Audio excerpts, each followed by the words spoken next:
warahmatullahi wabarakatuh. Alhamdulillahirrabbilalamin. Wassalatu wassalamu ala asrofil anbiya'i wal mursalin wa ala alihi washabihi ajmain amma ba'du. Puji syukur mari kita panjatkan kehadirat Allah Subhanahu wa taala yang bahwasannya sampai saat ini masih memberikan nikmatnya sehingga kita bisa berkumpul atau bertemu dalam video ini dengan kakak. Salam dan salam tidak lupa marilah kita limpahkan kepada hariban kita, junjungan kita Nabi besar Muhammad Sallallahu Alaihi Wasallam serta para pengikutnya, sahabat-sahabatnya, keluarganya, dan mudah-mudahan kita yang hadir di sini akan termasuk di dalamnya. Amin. Baik, selanjutnya sebelum kita ke materi, kita berkenalan dulu dengan kakak. Nama kakak itu Kak Yoga, pembina pramuka di SMA Negeri 23 Kabupaten Tangerang. Baik, selanjutnya kita langsung masuki materi. Hari ini materi kita adalah tentang pramuka penegak. Baik, kita lihat materinya. Oke. Pramuka penegak. Usia pramuka penegak itu dimulai dari 16 tahun sampai dengan 20 tahun. Tingkatan dalam pramuka penegak. Nah, di dalam pramuka penegak itu ada 2 tingkatan. Tingkatan yang pertama adalah penegak bantara, yang kedua adalah penegak laksana. Nah, bagaimana penegak yang dia sudah di SMA atau sudah menginjak usia 16 tahun tapi dia belum bantara. Nah, ini sebenarnya dia sudah dikatakan penegak, cuman belum termasuk di dalam tingkatan penegaknya gitu. Karena tingkatan di dalam penegak itu nanti hanya ada 2, ada penegak bantara dan penegak laksana. Nah, ketika saat dia di kelas 10 misalnya di dalam satuan pendidikan, dia disebut penegak karena usianya sudah memasuki usia penegak. Nah, bagaimana untuk mencapai bantara atau memasuki tingkatan ini? Dia harus menyelesaikan dulu syarat-syarat untuk menjadi penegak bantara. Nah, apa saja syaratnya? Syaratnya ada di dalam SKO. Nanti akan kita pelajari di pertemuan berikutnya untuk penempuhan SKU bantara dan SKU laksana. Nah, kemudian di dalam penegak ini ada satu lagi, dia sih sebenarnya bukan termasuk dalam tingkatan, tapi dia juga disebut dengan pramuka penegak Garuda. Nah, si pramuka penegak Garuda ini dia diperoleh dari hasil usulan kepada kuartir cabang melalui kuartir ranting untuk mendapatkan penghargaan berupa lencana pramuka penegak Garuda, dan dia sifatnya penghargaan untuk satuan. Nah, di dalam organisasi gerakan pramuka ada satuan terkecil di dalam atau untuk pramuka penegak. Apa itu? Satuan terkecilnya adalah sangga, ya. Satuan terkecil di dalam pramuka penegak disebut sangga. Kalau di penggalang itu biasa disebut regu, kalau di siaganya itu disebut barung. Kalau di penegak itu disebut sangga. Ada lagi di pandega. Kalau pandega dia disebutnya reka, ya, reka. Itu untuk satuan. Nah, sangga ini dipimpin oleh seorang penegak yang disebut dengan pimpinan sangga atau pinsa, atau juga bisa juga disebut dengan ketua sangga. Nah, ini pimpinan dalam satu sangga. Kemudian di dalam sangga itu maksudnya ada beberapa sangga, itu maksimal 4 sangga sebenarnya dihimpun atau berkumpul, itu akan menjadi sebuah ambalan, ya, yang dipimpin oleh pradana. Seorang pradana.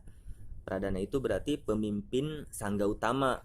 Nah, dia disebutnya pradana. Dia memimpin sebuah ambalan yang terdiri dari 4 sangga. Kemudian di dalam ambalan tersebut ada struktur organisasinya di dalam Ambalan yang diketuai oleh Pradana, kemudian sekretaris, kemudian bendahara, ada pemangku adat, ada bidang-bidang. Nah, setiap Ambalan mempunyai nama Ambalan. Nah, macam-macam nama Ambalan bisa kita ambil di dalam nama pahlawan atau tokoh-tokoh pewayangan dan lain sebagainya. Ya, itu satuan. Kemudian kode kehormatan. Nah, kode kehormatan untuk pramuka penegak itu terdiri dari 2 kode kehormatan. Yang pertama adalah satya, yang biasa kita sebut janji. Kemudian ketentuan moral atau dharma. Nah, janji di dalam pramuka penegak itu kita sebut Trisatya karena ada 3 janjinya. Nah, bunyi dalam Trisatya untuk pramuka penegak itu berbeda dengan yang di tingkat penggalang. Perbedaannya ada di mana? Nah, perbedaannya ada di untuk penegak itu dia sudah ikut serta membangun masyarakat, sedangkan di penggalang dia baru mempersiapkan diri membangun masyarakat. Jadi hanya baru bersiap-siap itu untuk di penggalang. Kalau penegak dia sudah ikut serta membangun masyarakat, jadi dia sudah turun langsung ke dalam masyarakat. Kemudian ketentuan moral pramuka penegak disebut juga dengan dharma. Nah, dharma di dalam penegak ini ada 10 dan itu sama dengan tingkatan di penggalang, penegak, kemudian pandega, kemudian pramuka dewasa itu sama. Dasa dharma ada 10 dasa dharma. Bisa kalian lihat sendiri ya, dasa dharmanya, tidak usah nanti Pak Yoga jelaskan. Kemudian ada perbedaan dengan siaga. Nah, kalau siaga dia hanya 2, jadi dwi dharma. Kalau di penggalang dan seterusnya, penggalang, penegak, pandega itu dasa dharma, ada 10 dharmanya. Baik, selanjutnya kegiatan-kegiatan penegak.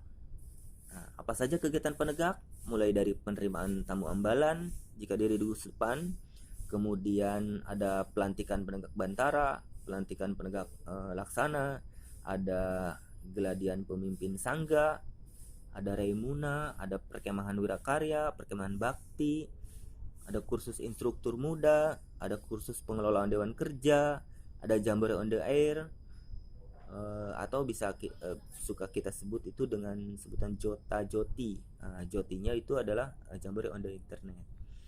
Itu kegiatan-kegiatannya, dan ini hanya sebagian kecil ya. Jadi untuk kegiatan-kegiatan penegak ini bisa kalian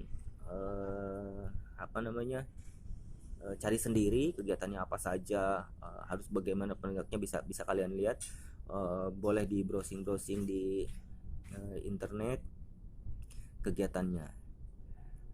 Selanjutnya ini tambahan saja sih sebenarnya, pramuka penegak itu selain aktif di Ambalan atau di gugus depan, dia juga diupayakan harus aktif di Saka ya, karena ini nanti akan menjadi syarat wajib saat nanti pengajuan usulan pramuka Garuda. Itu harus ikut di dalam kegiatan kesakaan, minimal salah satu. Boleh lebih, tapi ketika lebih itu harus tuntas dulu satu sakanya. Misalnya 1 tahun kita ikut saka bakti usada, kemudian tahun berikutnya kita bakti usada kita keluar, tahun berikutnya kita ikut di saka yang lain, itu boleh. Tidak boleh dalam satu waktu ikut dalam saka yang berbeda, itu yang nggak boleh. Apa saja sakanya? Salah satunya adalah diantaranya adalah Saka Bayangkara itu dari kepolisian, Saka Bakti Usada dari kesehatan, Saka Dirgantara dari penerbangan, kemudian Saka Bahari kelautan, Saka Wana Bakti kehutanan, dan lain sebagainya. Terima kasih, itu materi dari kakak. Untuk kali ini terima kasih Kak Andi. Wabillahi taufiq wal hidayah. Assalamualaikum warahmatullahi wabarakatuh.